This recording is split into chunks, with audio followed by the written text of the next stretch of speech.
Hello everyone, welcome back to the channel. So today in this video we will be analyzing PYQ of 2021-23 batch and we will be discussing all the four papers here. Okay, so without any further delay let's get into the video. So हमारा जो पहला paper है gender school and society है जो कि paper 10 है। इसमें देखेंगे कि जो हमारा ऑब्जेक्टिव है वो क्या है and then will be discussing some long answer questions. So पहला जो ऑप्शन है हमारा पहला क्वेश्चन जो है when was the national women empowerment mission started. So ये स्टार्ट किया गया था 2010 में, तो आंसर हमारा हो जाएगा 1। नेक्स्ट क्वेश्चन है sex gender and society is a book. ये बुक जो है किनके द्वारा लिखा गया है, तो ये बुक एन ओकाले के द्वारा लिखा गया है जो कि आंसर 2 होगा, तो यहाँ हमारा आंसर 2 सही हो जाएगा। एंड देन नेक्स्ट है हमारा what two words is community made up of. Community किन दो शब्दों से मिलकर बना है, तो ये कॉम और म्यूनस से बना है, जिसका मतलब होता है कॉम का मतलब गैदर होता है, म्यूनस का मतलब सर्व होता है, मतलब सर्व टुगेदर इसका मतलब हो जाएगा। तो आंसर यहाँ पे हो जाएगा ऑप्शन 3, बोथ हो जाएगा A and B. Next question है हमारा कॉज ऑफ जेंडर इनइक्वालिटी। अब जेंडर इनइक्वालिटी का क्या कारण हो सकता है, तो रिलीजियस भी होता है, धार्मिक कारण की वजह से भी जेंडर इनइक्वालिटी होता है, सांस्कृतिक कारण भी होता है, ऑर्गेनिक रीजन भी होता है। तो ऑल ऑफ दीज हो जाएगा यहाँ पे, ऑप्शन हो जाएगा हमारा 4। नेक्स्ट क्वेश्चन है domestic violence act 2005 was implemented to avoid domestic violence. मतलब कि जो 2005 वाला डोमेस्टिक वायलेंस एक्ट था उसको इम्प्लीमेंट किया गया था कौन से डोमेस्टिक वायलेंस को अवॉइड करने के लिए, तो जो 2005 में आया था उसको 2006 में लागू किया गया था। तो यहाँ पे 2006 ही ऑप्शन होगा, आंसर होगा, तो आंसर यहाँ पे 2006 हो जाएगा। नेक्स्ट है हमारा ग्रुप बी, इसमें 2 क्वेश्चन आपको अटेम्प्ट करना है, 2 question. What is gender socialization and should there be discrimination in the basis of gender, and what is school curriculum practice for gender education, what is the impact of women empowerment on the society. तो ये question यहाँ पे तो discuss नहीं करूँगी क्योंकि फिर बहुत लंबा हो जाएगा। तो that's all for to this paper. Group C में भी आपको लॉन्ग आंसर अटेम्प्ट करना है। उसके बाद हम लोग मूव करते हैं दूसरा जो पेपर है हमारा, द नेक्स्ट पेपर आपका है नॉलेज एंड करिकुलम। ये आपका पेपर 11 है। इसमें भी आपका 5 ही ऑब्जेक्टिव है और एक ऑब्जेक्ट 2 मार्क्स का होता है, तो 10 नंबर का ऑब्जेक्टिव है। पहला क्वेश्चन हमारा है करिकुलम मीन्स। तो करिकुलम मीन्स क्या होता है, all the experiences which students get in school.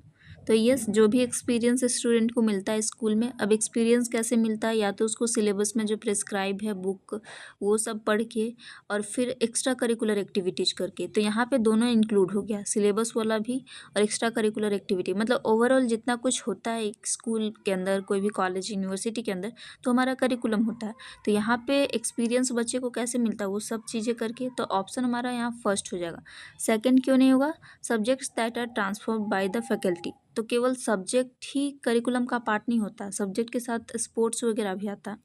Third में है syllabus prescribed for the course. तो खाली सिलेबस नहीं होगा, सिलेबस करिकुलम का एक पार्ट है। Class experiences games and sports, class experiences games and sport, class से खेलकूद का अनुभव होता है। अच्छा, जो क्लास में जो गेम या स्पोर्ट होता है तो वो केवल नहीं होगा, ऑल एक्सपीरियंस हो जाएगा, तो फर्स्ट ऑप्शन होगा। नेक्स्ट है which of the following is not a guiding principle of curriculum development. तो जो गाइडिंग यहाँ में से जो ऑप्शन दिया उसमें से कौन गाइडिंग प्रिंसिपल नहीं है करिकुलम डेवलपमेंट का, तो देख लेते हैं। Connecting school knowledge to outside world, तो ये सही है, मतलब स्कूल नॉलेज को आउटसाइड वर्ल्ड से तो कनेक्ट करना ही करना है।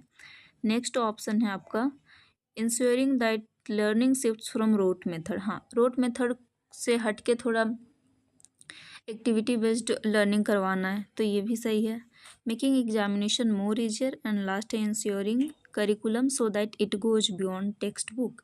बोल रहा है कि मतलब कि it goes beyond text book, तो ऐसा करिकुलम ये करना है, डिज़ाइन करना है कि वो टेक्स्ट बुक से बाहर जा सके। तो ये बिल्कुल सही है, क्योंकि आप टेक्स्ट बुक के अंदर ही रहेंगे, बस टेक्स्ट बुक के अराउंड ही घूमेंगे, तो फिर बच्चे को उतना अच्छे से समझ नहीं आएगा। अगर प्रैक्टिकल नॉलेज उसको देते हैं, बाहर का दुनिया से ऐड करते तो ज़्यादा समझ में आता।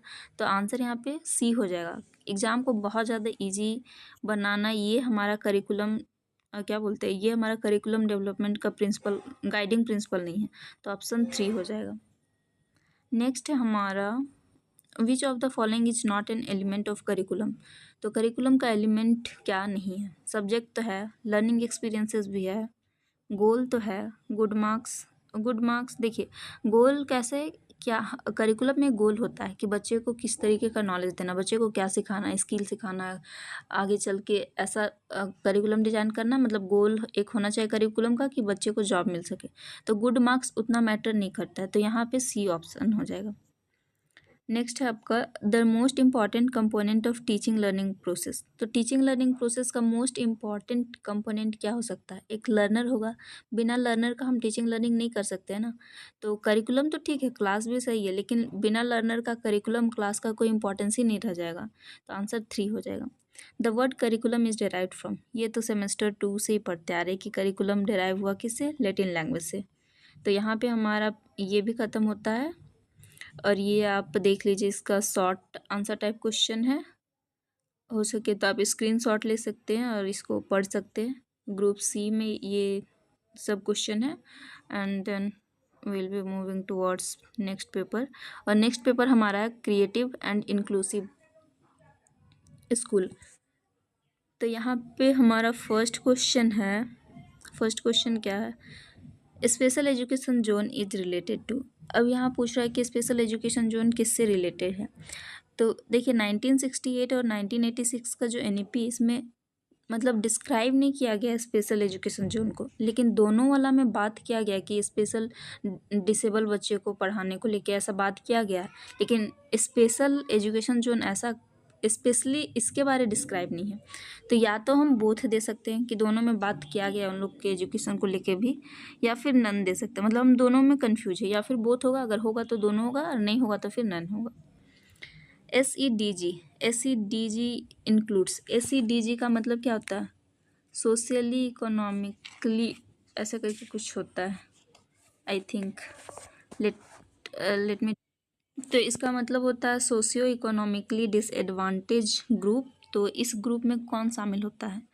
तो SC ST तो शामिल होगा ही, OBC भी होगा क्योंकि ये पिछड़ा वर्ग है, और वुमेन भी। तो यहाँ पे हमारा ऑप्शन हो जाएगा 4। Inclusive school have. अब इंक्लूसिव स्कूल में क्या होता है? इंक्लूजन एजुकेशन, यस होता है। इंक्लूजन क्लास, ये भी होता है। इंक्लूजन करिकुलम, ये भी होता है। तो ऑल ऑफ द अबव यहाँ भी हो जाएगा। इंक्लूजन एजुकेशन इज, अब इंक्लूजन एजुकेशन क्या है? स्पेशल एजुकेशन है, या फिर इंटीग्रेटेड एजुकेशन है, या फिर बोथ और नन। देखिए स्पेशल एजुकेशन में क्या होता है कि जो डिसेबल बच्चा है उन लोगों को स्पेशल वे में एजुकेट किया जाता है। और इंटीग्रेटेड में क्या होता है कि जो डिसेबल है और नहीं डिसेबल है, जो नॉर्मल है, दोनों साथ में पढ़ रहा है। तो यहाँ पे इंक्लूजन एजुकेशन में दोनों को इंक्लूड करते हैं। स्पेशल एजुकेशन उसको प्रोवाइड करा रहे हैं, तो ये भी इंक्लूजन एजुकेशन का ही पार्ट है, और इंटीग्रेटेड एजुकेशन भी। तो यहाँ पे बोथ हो जाएगा आंसर। नेक्स्ट है RTE 2009 act was implemented on. तो ये 1 अप्रैल 2009 को इम्प्लीमेंट किया गया था। नेक्स्ट है आपका, नेक्स्ट हमारा लास्ट पेपर फिजिकल एजुकेशन का है। Physical education, yes it's physical education. तो फिजिकल एजुकेशन का देख लेते हैं, लास्ट है ये पेपर 13। देखिए फर्स्ट क्वेश्चन हमारा है, select the correct option of the following question. The diabetes occurs due to non functioning of. Diabetes कैसे होता है?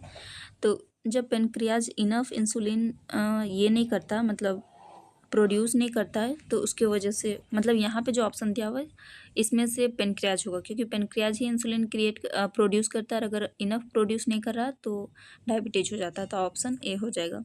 नेक्स्ट है joint in nervous system is called. तो नर्वस सिस्टम में जो जॉइंट होता है उसको सिनेप्स बोलते हैं। ऑप्शन ए हो जाएगा इसका आंसर। नेक्स्ट है आपका the aim of physical education is. तो फिजिकल एजुकेशन का एम क्या होता है? Holistic development.